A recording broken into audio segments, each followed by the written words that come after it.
اتحاد كرة القدم المصري اللي تولى إدارة الكرة المصرية، أنا وجهة نظري يعني في المجاملة مجاملة صارخة. اسم هاني أبو ريدة كبير على مستوى العالم بالنسبة للاتحاد الدولي على دماغنا من فوق، أنا ما عنديش مشكلة. بس ماذا فعل وحقق هاني أبو ريدة لكرة القدم على مستوى العالم وأفريقيا ومصر؟ طيب ماذا حقق لكرة القدم في مصر؟ ولا شيء، علشان يتولى إدارة اتحاد كرة القدم المصري مرة تانية. الهدف من تولي إدارة هاني أبو ريدة لمجلس إدارة اتحاد كرة القدم المصري هو الاستمرار في المناصب الشخصية ليه، مش المناصب المصرية. هيقول لك هاني أبو ريدة المصري موجود في المكتب التنفيذي للاتحاد الأفريقي، أنا ما يفرقش معايا الكلام ده. أنا يفرق معايا ماذا قدمه لكرة القدم في مصر. ما بقولش ان ادينا حاجة من افريقيا اديها لي، لا، انا بقول التخطيط، التطوير. وعلى فكرة هو واحد من المسؤولين عن تطوير كرة القدم كان على مستوى العالم. وبالتالي تولي ادارة هاني أبو ريدة لمجلس ادارة اتحاد الكرة دي فيها مجاملة كبيرة جدا، وانا مش قادر افهم للمرة الثانية والثالثة والرابعة والخامسة الأندية المصرية بتشتغل ازاي؟ ما هي برضه شغالة مجاملات، لأن هم جايين مجاملات، عشان كده بيجاملوا هاني أبو ريدة وبيجاملوا الناس اللي موجودين عشان يبقوا موجودين في الاتحاد. إنما طبعا اللي حصل بالأمس إن هاني أبو ريدة قادر بإمكانياته وعلاقاته 35 صوت في المكتب التنفيذي، يعني عنده كل شيء. يعني ممكن تليفون يعمل يجيب 3 4 حكام في ثانية. ده هاني أبو ريدة يا جماعة رئيس الاتحاد المصري. إن يعني اتبعت له خطاب على طريق الواتس بقى، عن طريق الايميل، انا ما عندي مش فارق معايا، ولكن جالك خطاب من الرابطه من احمد دياب ان المباراه تحتاج الى حكام اجانب، الاهلي طالب حكام اجانب. دي الجزء الثاني بس في عجاله. نادي الزمالك من اسبوع عمل مؤتمر صحفي ان هو بيطالب بالعداله وضد التحكيم المصري، والحكام المصريين ما بيدوش العداله لنادي الزمالك، وخاصه المقصرين في عدد نقاط كبيره جدا. مره واحده الزمالك بقى موافق على الحكام المصريين. انا بالنسبه لي حاجه صعبه جدا، مش قادر افهمها. نرجع طبعا لموضوع الاتحاد بعلاقات هاني أبو ريدة اللي جه على اساسها الاتحاد المصري قادر انه يجيب حكم في ثانيه من السعوديه، قادر انه يجيب حكم من اي مكان في اوروبا، و3 ساعات طياره سهل جدا، وفي 24 ساعه يكون موجود. يعني لو كان الاهلي قال انا هعمل بيان تاني يوم، كان الاتحاد لازم يكون عارف ومبيت النيه ان يكون النادي الاهلي ممكن ينسحب من المباراه، خلاص يبقى في جاهز عندي حكم يجيبه من ليبيا، يجيبه من ايطاليا، يجيبه من كرواتيا، يجيبه من اي دوله. انما ده ما حصلش. ليه بقى ما حصلش؟ لان طبعا مهندس هاني أبو ريدة جزء كبير جدا من الموضوع، انا هحمله جزء كبير من الموضوع، لانك انت عندك تداعيات الموضوع، انت رئيس الاتحاد، انت المنوط بالقصه، انت المسؤول عن كل الانديه المصريه، وانت المسؤول عن الاهلي والزمالك مش الرابطه، انت المسؤول عنهم كنادي وكانديه وكاتحاد.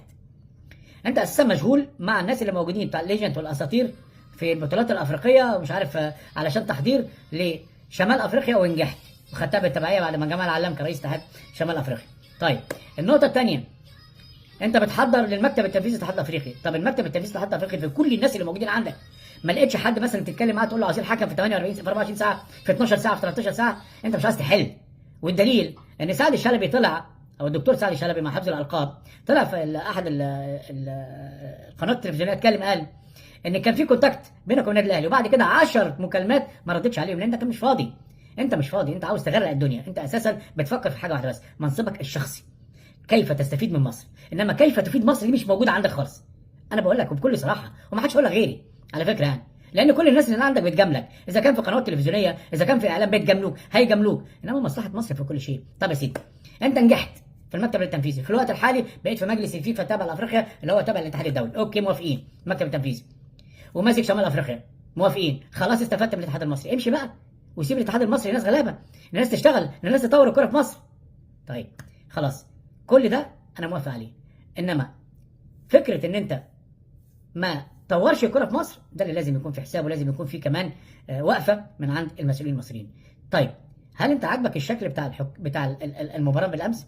هل عاجبك شكل المنتج المصري اللي انت اساسا جاي علشانه؟ هل انت عاجبك كمان ان يكون ده مستوى الاهلي والزمالك على مستوى الوطن العربي وافريقيا بالمنظر ده؟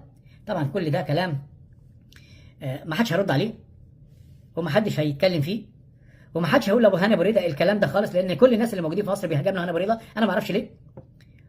يعني على دماغي من فوق قمه الاحترام، انما في النهايه انا عاوز حد يخطط لي، عاوز حد يدير الكوره، عاوز حد يتكلم على كره قدم مصر، عاوز حد يدافع عن الاهلي والزمالك والاسماعيلي والمحله والاتحاد والبيراميدز وكل الانديه المصريه، عاوز حد ياخد حقهم، عاوز حد ادور عليه الاقيه موجود في التو، عاوز حد مش جايب المجامله ولكن ما يجاملش هو كمان.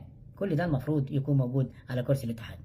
اتمنى من كل قلبي ان تكون مباراه الاهلي والزمالك اللي هي كانت مهزله حقيقيه بالامس، وشكلها وحش جدا جدا بالنسبه لنا احنا كمصريين موجودين في الخارج، واعتقد كمان ان الموجودين في مصر بالنسبه لهم وحشه جدا ان ماتش زي الاهلي والزمالك الناس كلها بتنتظره ما يتلعبش او ما يكونش موجود. اتكررت بس ما كناش عاوزينها تتكرر. اتمنى ان تكون العلاقه اللي بينك وبين الرابطه قريب جدا جيده. اتمنى ان انت تبدا تفكر صح وتشتغل صح وتخطط صح للكره المصريه. مصر محتاجه ناس تحبها زي ما هي ساعدتكم، ساعدوها. انا ما بقولش اكتر من ان انت ساعد المنصب اللي انت فيه والكرسي اللي انت فيه، وابدا اعمل تخطيط صح لكره القدم في مصر. هارد لك للكره المصريه، لان اللي حصل امبارح وجهه نظري يتحمله ناس كتير جدا جدا.